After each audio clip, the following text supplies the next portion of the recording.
猜猜这是哪里？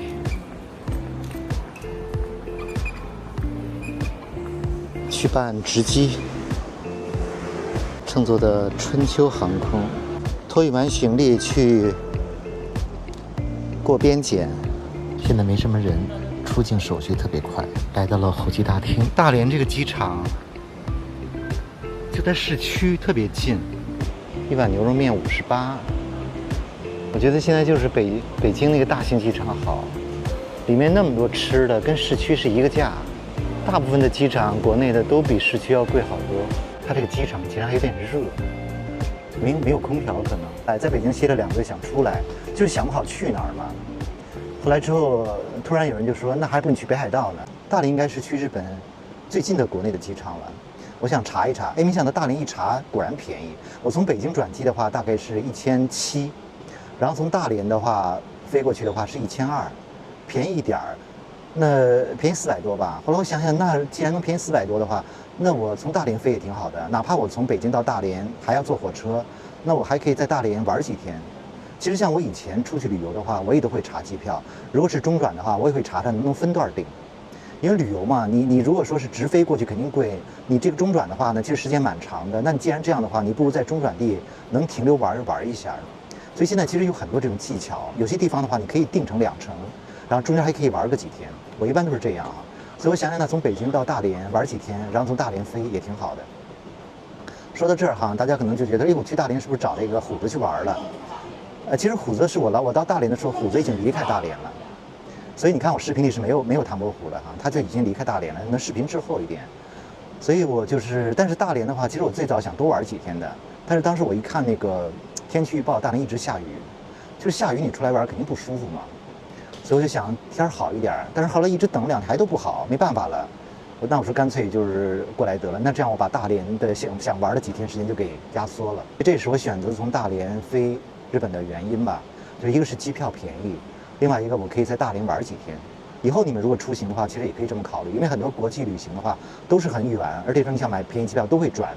机，你可以看看转机的地方分段买，跟那个原来的转机票价会不会一样？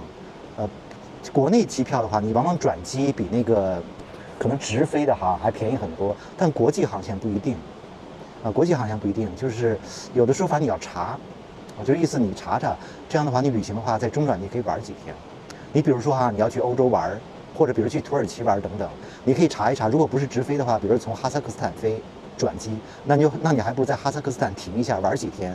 是吧？也免签。然后之后你再飞土耳其，你2程机票加起来，其实跟你直接找1程转机的地方飞土耳其，其实机票是一样的。但你可以多玩一个地方，你多玩一个地方就等于是你旅行中的机票的价格等于相对来说是节省了一些，是吧？这是一个小技巧了。所以我这次选择了从大连飞过去。还有说到这个签证哈，反正出国旅游的话，首先你有护照，然后你护照现在很容易，各地都可以很容易的办嘛。然后如果出行的话呢，现在世界各国对中国可以免签或者落地签的，其实你杂八算起来的话呢，也有60-70个国家了。对这些对中国免签的国家和地区的话呢，可以说走就走啊。所以以后我也对这些国家，因为大部分都去过了哈，免签落地签的，也可以发一些小的微头条攻略呀。感兴趣的可以看一看，在头条里面。其实这些免签的国家里面的话，很多是值得玩的，亚洲比较多了哈。可能说实话，可能对中国不免签的主要是发达国家，那些发展中国家相对比较落后穷的国家，差不多吧，大半应该几乎大半吧，对中国免签或者落地签了，因为他们也需要发展他们的旅游业，需要挣游客的钱嘛。但是像发达国家对中国这个签证，总体来说还不是特别友好就是办起来还挺麻烦的。像比如美国、加拿大呀，这个欧洲很多国家可以申根签的，办起来还挺啰嗦的。特别是对出国次数比较少的年轻人来说比较麻烦。其实对退休的老人来说是蛮友好的，你只要按照他要求提交资料，如果自己觉得复杂的话，你随便在某宝上让他们给你代办一下就行交一点类似于这种服务费嘛。现在澳大利亚、新西兰可能相对好一点。然后非洲的话，有部分国家对中国免签的，但是路途比较遥远，就是你机票肯定得会订嘛。有的时候你做那种转机的有些国家是不是允许你这种中转的时候免签证你要查一查，了解一下。但是我觉得这些免签落地签国家，对于一些刚刚出国旅游起步的一些网友粉丝来说，足够你玩几年的，足够你玩几年的。很多做自媒体的基本出国旅游的话，都是从这些国家开始玩起的。然后慢慢的，随着你的旅游的经历丰富，你的护照慢慢的有一点含金量了，再申请一些发达国家的签证也会容易很多。我就是在候机的时候就想到哪儿聊到哪儿。因为像这些东西以前我都不怎么说，或者说很难找到一种特别合适的方式跟大家做介绍和沟通交流当然你可以从其他渠道了解了，那可能我的粉丝还是能够经常刷到我的视频，也希望能介绍介绍，就顺便说一说。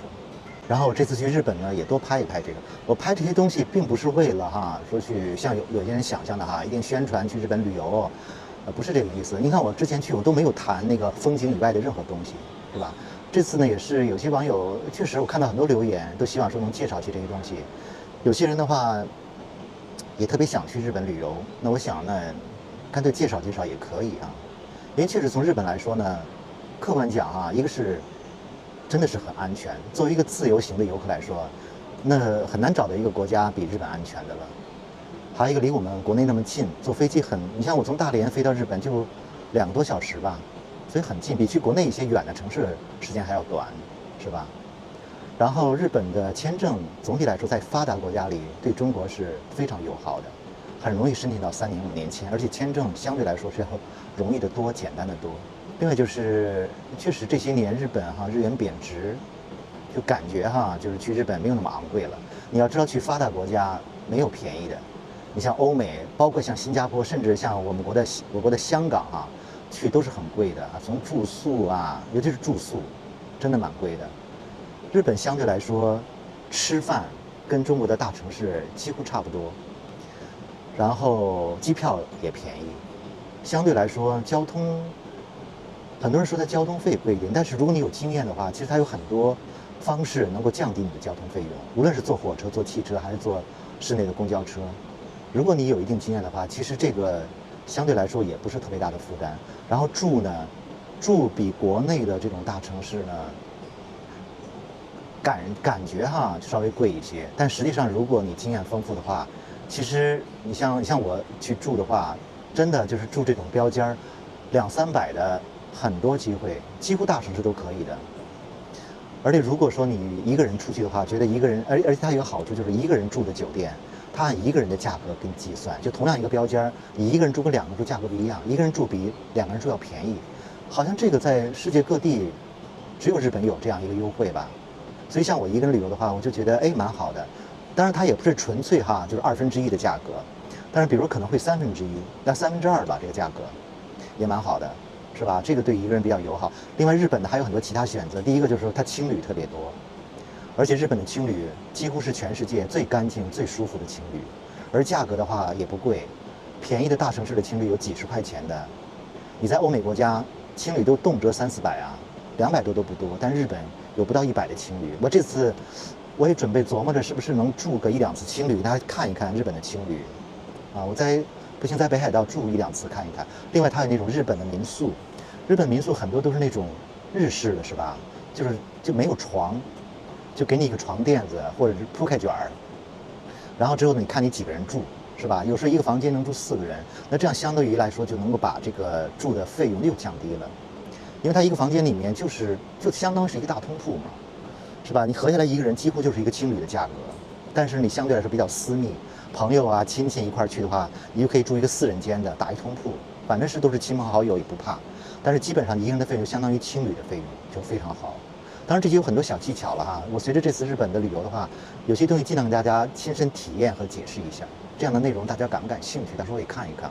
行了，今天这个唠嗑就唠这么一点儿，开始登机了，人还挺多的。